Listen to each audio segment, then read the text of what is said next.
কি সমস্যা বলেন?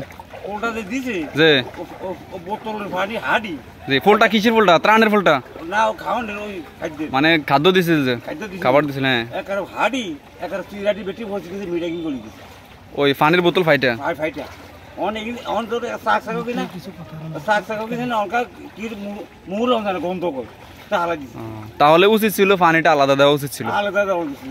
আপনারা শুনলেন আসলে যারা এইভাবে ত্রাণ দিতেছেন খাদ্যের প্যাকেটের ভিতরে পানি সহকারে এভাবে না দেওয়াটাই ভালো, কারণ পানির বোতল ফাইটা প্লাস্টিক বোতল ফাইটা অন্যান্য খাবারগুলো নষ্ট হয়ে যাওয়ার সম্ভাবনা থাকে।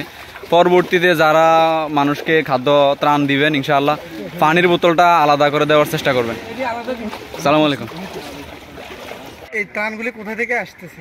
আপনার ঢাকা ঢামরা থেকে আসছে। ও আচ্ছা, ত্রাণগুলি কি আপনারা যাচাই বাছাই করে পৌঁছায় দিতেছেন নাকি যে যেমনি আসতেছে ওইভাবে দিয়ে না দিতেছেন? না আমরা যাচাই বাছাই করে পৌঁছাচ্ছি। আমাদের থেকে দায়িত্ব দিয়ে গেছে আমাদের শরীফ ভাই, বড় ভাই, উনি আমাদের এই অঞ্চলের দায়িত্ব আছে। উনি আমাদেরকে বলছিলেন তোমরা তোমাদের নিজ দায়িত্বে এটা পৌঁছে দিবে। আমরা আমাদের নিজ দায়িত্বে পৌঁছে দিতেছি।